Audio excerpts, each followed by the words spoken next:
ഇടാൻ പറ്റുന്നൊന്നുമില്ലല്ലോ. ഇത് എനിക്ക് ഇന്ന് ശനിയാഴ്ച ചെയ്തുകൊണ്ട് ടീച്ചർ വിളിച്ചു പറഞ്ഞു അന്ന് ഇതിട്ടോന്ന്. അപ്പൊ ഞാനത് ഇട്ടതാ. എന്താണ് സാധനം? സന്തോഷകരം. എനിക്ക് മനസ്സിലായി ചേച്ചി എന്താ പറഞ്ഞതെന്ന് അർത്ഥം.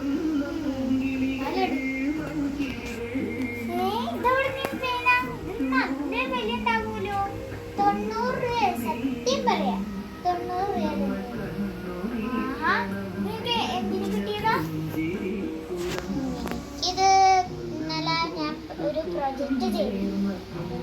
ഫസ്റ്റ് എന്നാ കൺഗ്രാറ്റുലേഷൻസ്. പിടിച്ചോളൂ. എന്തായാലും ഇത് എക്സാമിന് എഴുതാം. നീ കൊണ്ടുപോയി ഇത് അലമാരിയിൽ കൊണ്ടുപോയി വെക്കും.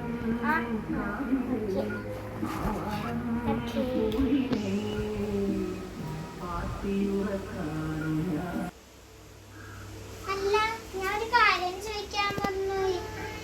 നിനക്ക് ഈ പേന ഇഷ്ടപ്പെട്ടോ? എനിക്കൊന്ന് എക്സാം എഴുതാനായിട്ട് ഈ പേന തന്നെ. കേട്ട് പക്ഷെ അത് നടക്കണേ. എന്താണ് ഇത്? എനിക്ക് കിട്ടിയ പേനല്ല. ഇത് ഞാനത് ഉപയോഗിക്കേണ്ടത്. പിന്നെ ആരും ഉപയോഗിക്കേണ്ടത്? ഒരു എക്സാം എഴുതാനാ ഞാൻ ചോദിച്ചുള്ളൂ. സ്വന്തമായിട്ട് എടുക്കാനൊന്നും ചോദിക്കുന്നില്ല. ഒരു എക്സാം എഴുതാനാണെന്ന് നീ പറഞ്ഞു കൊണ്ടുപോയിട്ട് 1 മാസം കഴിഞ്ഞാലും നീ ഇവിടെ തരാൻ എനിക്ക് നന്നായിട്ട്. അതുണ്ടെങ്കിൽ ഇത് കിട്ടുമെന്ന് ചോദിക്കും. കിട്ടാലും ഇത് തൊടാൻ പോലും നീ വിചാരിക്കണം കേട്ടോ. ഓ മതി, ഒന്ന് നിർത്തി. 2 എണ്ണം കൂടി തുടങ്ങിയിട്ട് കുറെ നേരമായി. ഓ ശരി, നിർത്തണേ. എന്നാ ശരി, ഞാൻ കൊണ്ട് വെക്കണേ കേട്ടല്ലോ.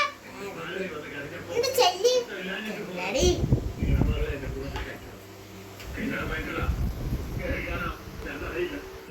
എന്തായാലും ഞാനാ പേന മോഷ്ടിച്ചിരിക്കും. അതും വെച്ചാണ് എക്സാം എഴുതുകയും ചെയ്യും, നോക്കിയിട്ട് പണി കൊടുക്കുകയും ചെയ്യും. അവളിത് എവിടെ കൊണ്ടുവച്ചേക്കണെന്ന് നോക്കാം.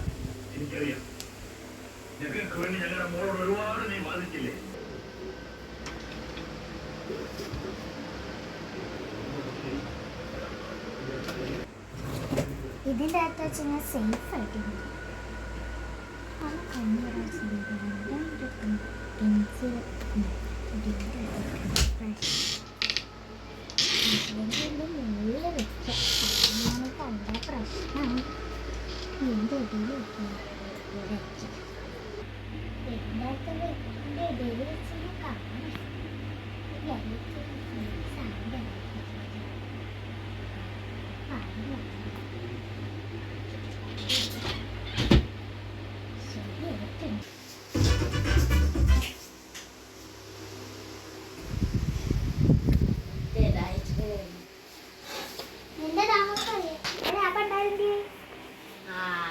അങ്ങോട്ട് പോയിട്ടുണ്ട്. ഓ ഞാനിവിടെ ഉണ്ട്. ഞാൻ എന്തെങ്കിലുമൊക്കെ കഴിക്കാൻ ഉണ്ടാവോന്ന് വേണ്ടി അങ്ങോട്ടൊന്ന് പോയി നോക്കിയതാണ്. ആ ശരി, ഞങ്ങൾ വെറുതെ ഒന്ന് ചോദിച്ചതാ. ഇവിടെ ഒന്നും കാണാത്തോണ്ട്.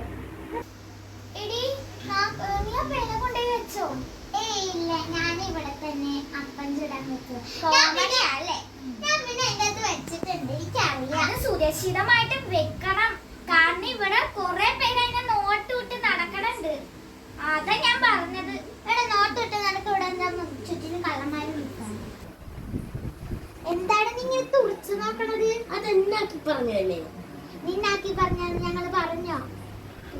ആ ഒരു പറച്ചിലേട്ടപ്പോ എനിക്ക് എങ്ങനെയാ തോന്നിയത്.